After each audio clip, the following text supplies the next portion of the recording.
আর সকলে উপলব্ধি করতে পারতেছেন যে আমার প্রতিটা কথাই এখন এটা অনেক বেশি পরিমাপ করা হচ্ছে, দেখা হচ্ছে যে আমি কি বলি। আপনারা যতটুকু মনে করতেছেন যে শুধু একটা কর্তৃপক্ষ দেখতেছে, তা না, দুইটা কর্তৃপক্ষ দেখতেছে, এবং একটা কর্তৃপক্ষ আরেকটা কর্তৃপক্ষ থেকে অনেক বেশি প্রবল। একটা জমিনের কর্তৃপক্ষ আর একটা আসমানের কর্তৃপক্ষ। আমি আপনাদের কাছে দোয়া চাই, জমিনের এই কর্তৃপক্ষ আসমানের কর্তৃপক্ষের প্রভাব যেন আমার উপর বেশি থাকে।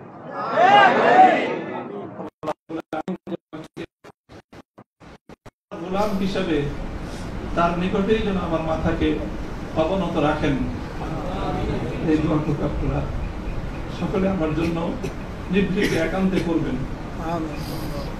দ্বিতীয় কথা, এখানে আমার জন্য অনেক কথা বলা হয়েছে, আমাকে উৎসাহিত করার জন্য এটাই বলা হয়েছে। উৎসাহিত করার জন্য কিছু প্রশংসামূলক বাক্য আলোচনা করা হয়েছে। শাইখুল হাদিস আল্লামা আজিজুল হক রহমতুল্লাহ আলাইহির শানে আমরা এই কথাগুলো বলতাম।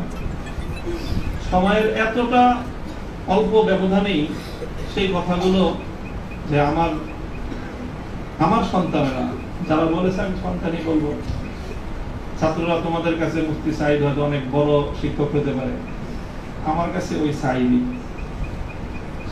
তারা আমাদের সন্তান, তারাও আমাদের সম্পর্কে সেই কথাগুলো বলেছে। শাইখুল হাদিস রহমতুল্লাহ আলাইহি বলতেন যে এই কথাগুলোকে প্রশংসামূলক কথা নয়, বরং আমি কালিমাত দোয়াইয়া, দোয়ার বাণী হিসেবে, দোয়ার কথা হিসেবে আমি বরণ করে নিলাম। আল্লাহ পাক আমার সন্তানদের, আমার সহকর্মীদের, তাদের এই কথাগুলোকে যেন আল্লাহ আমার হকে, আমার ক্ষেত্রে দোয়া হিসেবে আল্লাহ কবুল করেন। এই কথার মধ্যে একটা কথা এসেছে, সেটা হলো প্রতি ফোঁটা জুলুমের প্রতিশোধ গ্রহণ করার কথা। আমি এই কথাটা একদিকে প্রত্যাখ্যানও করি, আবার আরেকদিকে সমর্থন করি। প্রত্যাখ্যান করি এইভাবে যে এটা যাদের আদর্শ অনুসরণে আমাদের এই জুলুমকে বরণ করা, আমাদের এই কারাভোগ, আমাদের এই কারাবরণ, আমরা এই শব্দগুলি বেশি বলি। কি বললাম? কারাভোগ, কারাবরণ। কারা নির্যাতন তো বলবো যত কম বলা যায়, কারা নির্যাতন নয়, আসলে তো এটা কারাবরণ। আমরা তো জেনে বুঝেই এই পথে পা বাড়িয়েছি। কেউ যদি মনে করে থাকে যে আমরা জানি না, তাহলে এটা তাদের মিস ইনফরমেশন। আমরা জানি আমাদের এই পথে চলতে গেলে এই পথটা কুসুমাস্তীর্ণ নয়। এই পথে লাল গালিচা থাকে, কখনো কখনো প্রতীকী অর্থে লাল গালিচা থাকে, তবে সেই লাল গালিচার লালিমাটা যতটা না গালিচার রং দিয়ে লাল হয়, তার চেয়ে বেশি লাল হয় ভাইয়ের শাহাদাতের রক্তের মাধ্যমে। শাহাদাতের রক্তের নজরানা দিয়েই আমরা সেই পথে ইনশাআল্লাহ পৌঁছবো, যে পথে শাপলা চত্বরের ভাইয়েরা শাহাদাতের রক্ত দিয়েছে, যে পথে আমার হাটহাজারীর সন্তানেরা শাহাদাতের রক্ত দিয়েছেন, যে পথে আমার বিবাড়িয়ার ব্রাহ্মণ শহীদ বাড়িয়ার বীর শহীদানেরা যে পথে আত্মত্যাগ স্বীকার করেছেন, আমরা তাদের সে পথকে ভুলবো না। তাদের সেই শাহাদাতকে আমরা কোনো সময় সেই শাহাদাত অস্বীকার করার কোন প্রবণতাকে এক মুহূর্তের জন্য বরদাস্ত করব না। শহীদ হয়েছে আমার ভাই, সরি বলেন, বাংলায় না বলতে চান দুঃখিত, দুঃখিত যদি বলতে না চান, আপনাদের প্রিয় ভাষা ইংলিশেই বলেন, তবে কি বলেন?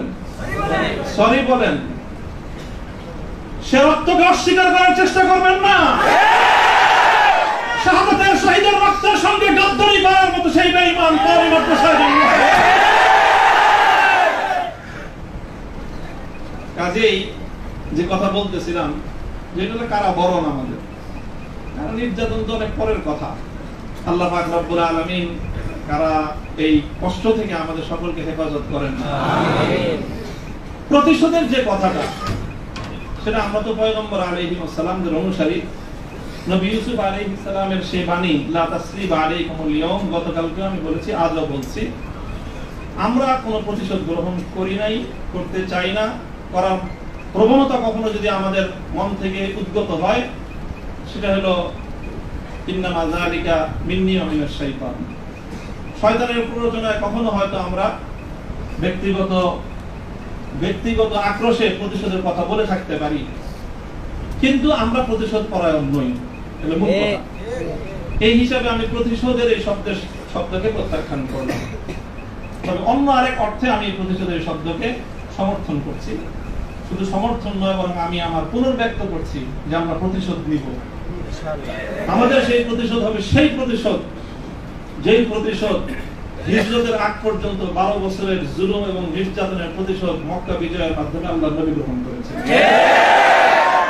আল্লাহ নবী মক্কা বিজয়ের পরে সেই সকল অপরাধীদেরকে ক্ষমা করার মধ্য দিয়ে, সেই জমিনে আল্লাহর দ্বীনের ঝান্ডা সমুন্নত করার মধ্য দিয়ে মধুর প্রতিশোধ নিয়েছিলেন।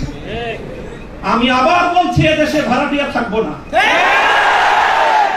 ভাড়াটিয়া হিসেবে থাকবো না। এই জমিনের মালিকানা সূত্রে এদেশে বসবাস করি। এই জমিনকে আল্লাহর জন্য মুক্ত করেই ছাড়বো ইনশাআল্লাহ।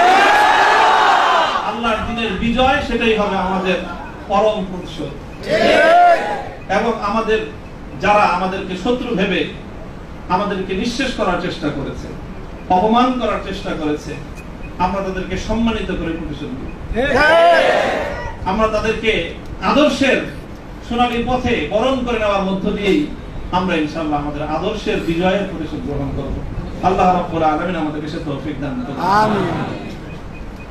আরেকটা কথা বলা হয়েছে, অনেকের কথার মধ্যে আসছে যে ভবন, একটা ভবনের আলোচনা। এই ভবনটার গুরুত্ব একসময় আমার কাছেও খুব ছিল, 3 বছর আগেও খুব ছিল। যখন শুনলাম যে ভবনটা চলে যাচ্ছে, আমি তখন সর্বপ্রথম দুই রাকাত সালাতুল হাজাত করে দোয়া করেছিলাম যে আল্লাহ যেন খায়রের ফয়সালা করেন। আর এরপরে এখন আমার অনুভূতিটা হলো যে এরকম ভবন না থাকাই ভালো। না থাকা ভালো কেন? দাস্তারে না দারে মে মা গমে পেয়েছে না দারে মা হেয়েছে না দারে মে গমে হেয়েছে না দারে। এইরকম ভবন টবন থাকলে এগুলোকে রক্ষা করার জন্য ডানে বামে অনেক কিছু তাকানোর প্রয়োজন হয়। ভবনও নাই, রক্ষা করার জন্য কার পায়ের কাছে তেল মারানোর দরকার। আজ এখানে মাদ্রাসা, কালকে ইনশাআল্লাহ শাইখুল হাদিসের সন্তান মাহমুদুল হক সাহেব যদি নদীর পারে যে বসেন, ইনশাআল্লাহ এই কেরানীগঞ্জের ওই একেবারে ধুলের চরে বা কোন রুটের চর, কোন চরের মধ্যে এসে বড় মাদ্রাসা হবে। প্রয়োজন নাই ভবনের, প্রয়োজন নাই মাদ্রাসার স্থাপন কোন সম্পত্তি। ওই পুরাতন যুগে ফিরে যেতে হবে আমাদের। স্থায়ীভাবে আমি এই কথা বলতেছি। এই বিশাল বিশাল আলিশান ইমারত সাজায়, আর সেই ইমারতের মধ্যে সুন্দর সুন্দর আরামদায়ক বিলাসী রুম সাজায়, সেখানে বিলাসী এলেম চর্চা। আমি এই কথাটা আমার কাছে খুব মনে পড়ছে, বিলাসী এলেম চর্চা। আজকে আমাদেরকে এই বিলাসী এলেম চর্চায় পেয়ে বসেছে। বিলাসী এলেম চর্চার পথ বাদ দিয়ে আমাদের আকাবের এবং আসলাফদের মতো সেই খেজুর গাছের তলায়, বট গাছের নিচে সালাদ চাটার উপর বসে আমাদেরকে আল্লাহ ও আল্লাহর রাসূলের তালিম দেওয়ার সেই সবক গ্রহণ করতে হবে। তাহলে ইনশাআল্লাহ আমরা বাতিলের তত্ত্বে তাউসকে উল্টে দিয়ে সেখানে আমরা কালেমার ঠান্ডা সমন্বয় করতে পারব। মোল্লা মুহাম্মদ ওমর রাহিমাহুল্লাহ তাআলা, তিনি সারা পৃথিবীর সুপার পাওয়ারের সাথে টক্কর দিয়েছিলেন। আমাদের বাংলাদেশের মধ্যে কোনো গণভবন আর সংসদ ভবন, বঙ্গভবন কিছুই ছিল না। কান্দাহারের ছোট্ট একটা ঘরের মধ্যে ভাঙ্গা খাটের উপরে বসে টক্কর দিয়ে দিলেন তো সুপার পাওয়ারের সাথে। সারা দুনিয়া মনে করলো যে বেকুবের দল। 20 বছর পর আল্লাহ দেখা দিলেন তারাই বিজয়ী দল। তবে একটা দুঃখ আমার, আমি ওই এই গোটা প্রসঙ্গের সঙ্গে যারা যারা সম্পৃক্ত, অধিকাংশই আমার সম্মানিত, অনেকে আমার মুহতারাম উস্তাদ, শুধু উস্তাদ না, অনেকে এমন আছেন যারা উস্তাদ মুতাওবিব, অর্থাৎ আমি আমার মতো করে শাইখুল হাদিস রাহমাতুল্লাহ আলাইহি আমাকে যাদের তত্ত্বাবধানে গড়ে তোলার চেষ্টা করেছেন, শুধু আমাকে না, আমার ভাইদেরকেও, মাহফুজ সাহেব হুজুর এবং আমি, আমরা দুইজন বিশেষ করে, ওনারা অনেকে এখানে আছেন। কাজে তাদের প্রতি কোনো ধরনের অসম্মান হয়, অমর্যাদা হয়, সেই কথা আমি বলবো না। কখনো ভুলে বলে থাকলে সেটার জন্য আমি নিঃস্বার্থ ক্ষমা প্রার্থনা এখনো করছি, যে কোনো সময় করব, যে কোনো ভাবে করতে হয় করব। তবে একটা কথা, তবে একটা কথা, দুঃখের কথা, হৃদয়ে রক্তক্ষরণের একটা কথা, সেটা যদি আমার বাবার দ্বারা সেই ভুলটা হতো আমি বলতাম, সেই ভুলটা যদি এখন আমার অভিভাবক মাহফুজ সাহেব যদি সেই ভুল করেন সেটাও আমি বলবো। সেই ভুল যদি আমিও করি আমাকেও যেন আল্লাহ পাক সেই ভুলটা অনুভূতি দান করেন। সেটা হলো যখন এদেশে মূর্তির বিষয় নিয়ে বিতর্ক তৈরি হলো, ভাস্কর্য নামে জাতীয় পর্যায়ে মূর্তি তৈরি হবে কি হবে না এই বিষয়ে যখন বিতর্ক, তখন আপনারা সেই বিতর্কের মঞ্চে ডিজিটাল ছবি তোলাটা কতটা বড় অপরাধ, কতটা বড় অন্যায়, কত বড় গুনাহ সেই মাসলা নিয়ে আসলেন। দুঃখটা এই জায়গায়, আপনারা সেই মাসলা উত্থাপন করে তখন এই মূর্তি এবং ভাস্কর্যকে প্রকারান্তরে বৈধতা দেওয়ার চেষ্টা করেছেন। আপনারা বোঝানোর চেষ্টা করেছেন যে আজকের একটা ছাত্র ফেসবুকে তার ছবি আপলোড করা যতটুকু বড় অপরাধ, বাংলাদেশের স্বাধীনতার স্থপতি মরহুম বঙ্গবন্ধু শেখ মুজিবুর রহমান সাহেবের 60 ফুট লম্বা ভাস্কর্য নামক মূর্তি স্থাপন করা সমান অপরাধ। এটা বোঝানোর চেষ্টা করেছেন আপনারা। ব্যাপারটা কি এক? এটাই হলো দুঃখ যে এই কাজটা সামনে করেন না আপনারা। আপনারা যদি ভাস্কর্যের বিরোধিতা করতে ভয় পান তাহলে আমি আপনাকে দোষারোপ করব না, তবে ভাস্কর্য নামক এই সকল শিরকি সংস্কৃতির বিরুদ্ধে যারা কথা বলবে তাদের প্রতিপক্ষ হয়ে মাঠে গিয়ে এই ধরনের বিতর্কিত মাসলা উত্থাপন করে জালিমের এবং যারা মূর্তি পূজারীদের দোষর তাদের অবস্থানকে সংহত করবেন। আমি জানি না যদি বুঝে করে থাকেন গফরাল্লাহু লাকুম, আল্লাহ আপনাদেরকে মাফ করুন। আপনি যদি বুঝে শুনে করে থাকেন আখাফু আলাইকুমুশ শিরক, আখাফু আলাইকুমুশ শিরক, না বুঝে করে থাকেন সেটাই আমার ধারণা যে আপনারা অনেক বড় বড় আলেম, রাজনৈতিক প্রজ্ঞা আপনাদের কিছুটা ঘাটতি থেকে থাকতে পারে এই ক্ষেত্রে অন্তত। কাজেই এই জায়গাটায় বিলম্ব হলে আপনারা কথা বলেন, বিলম্ব হলেও কথা বলেন, ইতিহাস আপনাদেরকে ক্ষমা করবে না। মনে রাখেন না যে আমরা হেফাজতে ইসলামের কিছু নওজওয়ান আলেম এবার যেটা করছে সরকার একটা ভালো বুদ্ধির কাজ করছে, আগের বার থেকে আগের অতীত থেকে তারা শিক্ষা দিয়েছে। শাইখুল হাদিসের মতো, মুফতি আমিনী সাহেবদের মতো বৃদ্ধ মানুষদেরকে মানে তারা আটকায় জাতির কাছে তারা একটা বিশেষ মানে বড় ধরনের একটা মানে আসামির কাঠ গড়ায় দাঁড়া গেছিল। এবার তারা আমাদের মুরব্বীদেরকে কারো গায়ে স্পর্শ করে নাই, শুরুই করছে মামুনুল হক থেকে যে এদের হাত পা গুলি সব ভাঙিয়ে দাও, তাইলে এই বুড়া মাথা যেগুলো আছে সেগুলো আর কি করবে, এই পলিসি নিছেন। কাজেই যেটা করেছেন সেটা হলো, আবারও বলছি যে এই ধরনের যখন তাওহীদ এবং শিরকের লড়াই হয়ে দাঁড়াবে, আল্লাহ ভাস্কর্য বিরোধী আন্দোলন এটা তাওহীদ এবং শিরকের আন্দোলন, সব শিরকের সংঘাত ছিল। ভাস্কর্যের পক্ষে যারা ছিলেন তারা শিরকের পক্ষে ছিলেন, ভাস্কর্যের বিপক্ষে যারা ছিলেন তারা তাওহীদের সংঘাত।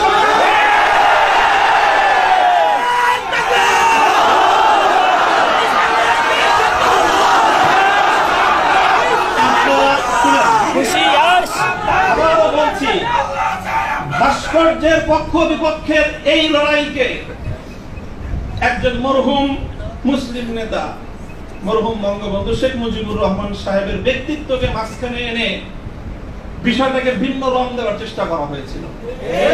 আমরা তখনও বলেছি, আজও বলি, ভবিষ্যতেও বলবো, ভাস্কর্য এটা বঙ্গবন্ধু শেখ মুজিবুর রহমান সাহেবের, শহীদ প্রেসিডেন্ট জিয়াউর রহমান সাহেবের, সেটা আমরা কোনো পার্থক্য করি না। আমি এই কথাও বলেছি, ভাস্কর্য যদি স্বয়ং আমাদের মুসলিম জাতির পিতা খলিল ইব্রাহিম আলাইহিস সালামের হয় তাহলে সেই ভাস্কর্যের সাথে কি আচরণ করতে হয় মুহাম্মদুর রাসূলুল্লাহ শিখিয়ে দিয়ে গেছেন। আল্লাহ রাসূল সাল্লাল্লাহু আলাইহি ওয়াসাল্লাম মক্কা বিজয়ের দিন বাইতুল্লাহ থেকে যে মূর্তিগুলো বের করেছিলেন, যে ভাস্কর্যগুলো বের করেছিলেন, তার মধ্যে তো একটা ছিল ইব্রাহিম আলাইহিস সালামের মূর্তি। কি বলেছিলেন? কাতালাহুমুল্লাহ, আল্লাহ পাক এই মক্কাবাসীদেরকে ধ্বংস করুক, তারা খলিল ইব্রাহিম আলাইহিস সালাতু ওয়াস সালামের মূর্তি তৈরি করেছে। আমাদের কথা আপনাদের পছন্দ হলো না, আমি বললাম যে ভাস্কর্য বানায়েন না, এটা বানালে বঙ্গবন্ধু যদি মুসলিম হয়ে মারা গিয়ে থাকেন কবরে তার শাস্তি হবে। তো আপনারা মনে করেন আমরা বঙ্গবন্ধুর বিরুদ্ধে বললাম, আসলে বলি নাই বিরুদ্ধে। তিনি যদি, আবারও বলছি, যদি আল্লাহ তাকে ঈমানের সাথে খাতেমা দিয়ে থাকেন, আমি জানি না তার কি অবস্থায় মৃত্যু হয়েছে সেটা কেউ বলতে পারবে না, তাহলে তার ভাস্কর্য, তার মূর্তি তৈরি করাটা এটা তার সঙ্গে চরম বিশ্বাসঘাতকতা। সর্বশেষ কথা হলো এই, খলিল ইব্রাহিম আলাইহিস সালাতু ওয়াস সালামকে যখন এই মূর্তি বিরোধী আন্দোলনের, মূর্তি বিরোধী কার্যক্রমের পরিণামে নমরুদ কি করেছিল? অগ্নিকুণ্ডে নিক্ষেপ করেছিল। এটা সবাই জানি আমরা। কিন্তু অগ্নিকুণ্ডে নিক্ষেপ করাটা এটা নমরুদের প্রধান শাস্তি ছিল না। নমরুদ ইব্রাহিম আলাইহিস সালাম যে প্রতিশোধটা গ্রহণ করেছিল সেটা কিন্তু প্রধান এটা ছিল না যে নাকি কি করেছে, আগুনে নিক্ষেপ করেছে। আরে খলিল ইব্রাহিমকে আগুনে নিক্ষেপ করে আর কি প্রতিশোধ দিবে? যে বেটা তার প্রাণাধিক প্রিয় সুপুত্রকে আল্লাহর জন্য হাসি মুখে কোরবানি করতে চায়, তার নিজের জীবনের দাম তার কাছে আর কতটুকু, তার কি মারবে আর কি জ্বালাবে? সবচেয়ে বড় যে জঘন্য কাজটা নমরুদ করেছিল সেটা হলো ইব্রাহিম আলাইহিস সালাতু ওয়াস সালামকে অগ্নিকুণ্ডে নিক্ষেপ করার আগে ওনাকে বিবস্ত্র করে ফেলেছিল। ওনার সারা শরীর থেকে কাপড় খুলে ফেলেছিল, বাংলায় বুঝেন নাই, উলঙ্গ করেছিল। আল্লাহ পাক রব্বুল আলামিন ইব্রাহিম আলাইহিস সালামকে একজন একটা পুরস্কার দিলেন। সেই পুরস্কারটা আল্লাহর নবী বলেছেন, আউয়ালু মান ইউসা ইয়াউমাল কিয়ামাতি ইব্রাহিম খলিলুল্লাহ। ও ইব্রাহিম, মূর্তির বিরুদ্ধে বিরুদ্ধাচরণ করার কারণে মূর্তি পূজারীরা তোমার শরীর থেকে সম্মানের আবরুর কাপড় খুলে নিয়েছে। কিয়ামতের দিন যখন সমস্ত মানুষ বিবস্ত্র থাকবে, সর্বপ্রথম আমি তুমি ইব্রাহিম খলিলকে কাপড় পরায়ে সমস্ত মানুষের সামনে সম্মানিত করব।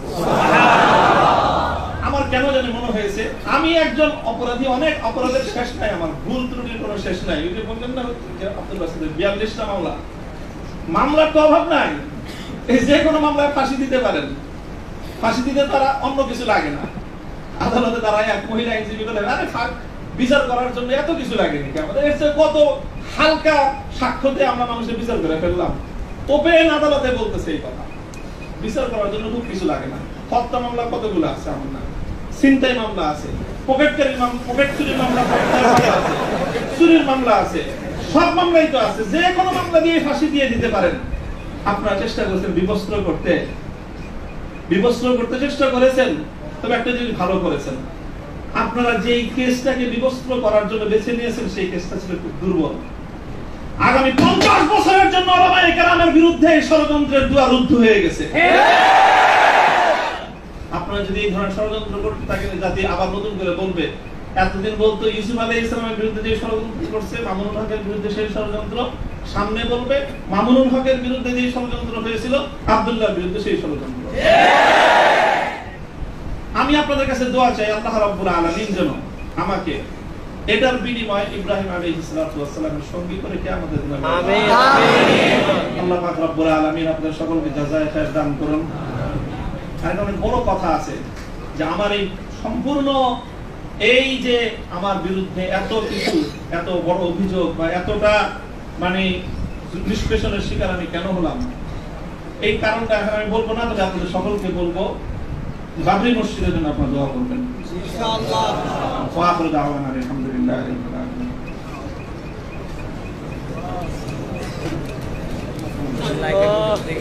নামাজের সময় হয়ে গেছে, আমরা সংক্ষিপ্ত দোয়ার মধ্য দিয়ে আজকের এই সংবর্ধনা অনুষ্ঠানের পরিসমাপ্তির দিকে যাব। এ পর্যায়ে সংক্ষিপ্ত দোয়া করবেন অত্র জামিয়ার সম্মানিত মুহাদ্দিস হযরত মাওলানা মুফতি হিফজুর রহমান সাহেব। হুজুরকে দোয়া করার জন্য অনুরোধ করছি। এই জাওয়াত ভাই নিয়েন তো, সকলেই বসি, অল্প সময় সংক্ষিপ্ত দোয়া হয়ে নামাজ হবে, সকলেই বসি, দোয়ায় অংশগ্রহণ করি।